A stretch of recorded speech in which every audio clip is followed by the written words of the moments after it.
Welcome to another episode in our Stories from Seniors series, this time about the Becker Barn. It is my pleasure to introduce an integral member of the Medicine Hat Cowboy Poetry Foundation, our treasurer, Carol Eisenbarth. Carol's career in bookkeeping, coupled with her love of country music, makes her an ideal treasurer for our foundation.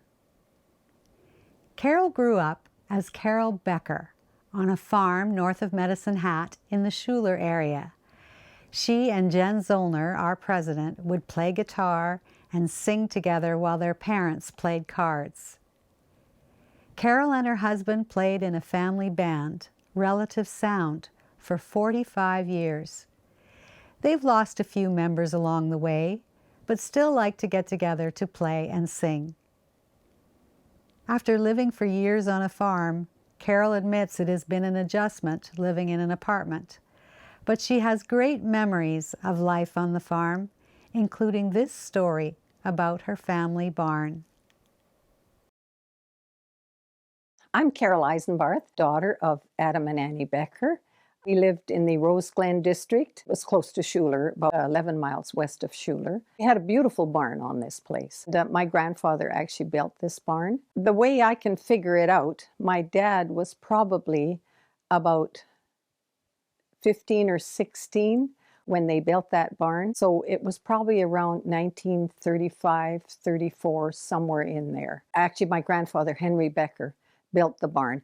I do remember that he had a fella there that sort of had a blueprint for barns, and my grandfather chose this certain barn. I think that's what they went by. I'm not too sure because I wasn't even around in those days. It was all the neighbors that came in and helped. You know how it is out in the country like that. They all helped and they built this barn. Of course, my dad helped with all this and everybody else. This was a beautiful barn when it was erected. And we actually moved there. I was about 5, I guess, 4 or 5, something like that. So that would have been 1945, about something like that, when my dad actually purchased the farm from my grandfather. Then we used the barn, and I love that barn. It was a beautiful barn. It was big. It was built really strong, and it had enough room in it for farrowing pen. We used it mostly for pigs. Sometimes in the spring if there was an odd calf or something brought in, but it was usually for pigs. On the right-hand side of the building was a kind of a chop shed, and then the farrowing pen. And then there was a lot of stanchions, they called them in those days. It was stalls for cows and horses. We had cows and horses in there. And speaking of horses, my dad had this wonderful horse. He was a great guy. He was a big horse, really big, like he was really wide and plump. My dad would hook him to the stone boat. We had to manure this barn in the winter when the cows were in there. My dad would hook him to the stone boat. Sandy was his name. And he would just sit there. He wouldn't do anything. I think he was sleeping, to be honest with you. And then Dad and I wasn't always, but most of the time I helped my dad. And we would both load the stone boat. And then Dad would jump on his back and just do away they'd go. And he'd head right up to the manure pile, like he knew exactly where it was. And he'd stop right at the manure pile, and Dad would unload the manure. And then he'd either stay on the stone boat or he would get back up on Sandy. Then Sandy would he didn't even have to tell him. He would just leave. He would just start going back to the barn. And he'd stand there until Dad would say something to him or whatever. If Dad didn't say anything, he just stood there, and Dad could do another load and they'd do the same thing over. Like he was just the horse of all horses. He was part of the barn. He was definitely part of the barn.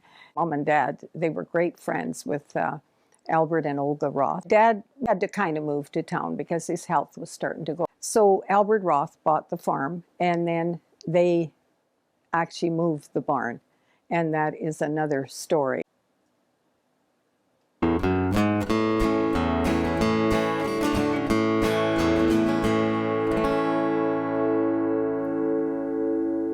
Grandpa's Barn by Joe Krieger. I travel memory lane to gather up this yarn. I ventured back to childhood and our times in Grandpa's barn. A most imposing structure. It rose high above the plains. For 60 years it battled blazing sun and blowing rains.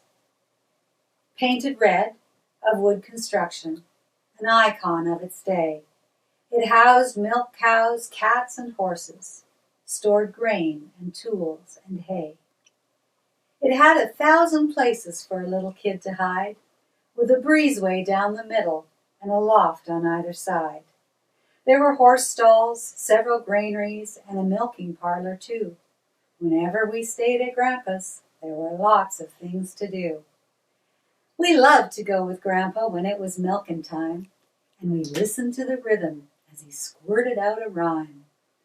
But the finest thing about milking, the act that made our day, he squirted streams to hungry cats at least 8 feet away. Then the greatest of adventures came when Grandpa wasn't there. We were sneaking snacks between the cracks to Grandpa's old gray mare. We'd walk the plank on stanchions, scale the ladder to the loft, then swing on the rope to the other side and hope we landed soft. One granary was the jailhouse where we incarcerated the crooks. The other was our office where we kept the secret books. Laying hens provided bombs when warfare was our mode. Eggs were most effective weapons when either dropped or throwed. Brother and me did both agree that it was pretty neat to get up high on the hayloft and pee down 20 feet. And I admit on some occasions we skirted Grandpa's rules when we'd sneak into the shop room and play with Grandpa's tools. Well, 60 years of weather and termites took their toll. Grandpa salvaged out some lumber and dozed the rest into a hole. Now wheat lines up in drill rows where Grandpa's barn once stood, that weathered red cathedral built of sweat and nails and wood. His center of operations and a place for kids to play went down in obsolescence, and then it went away. Grandpa and his big red barn, both of them are gone. I guess that's just the way things are. But the memories linger on.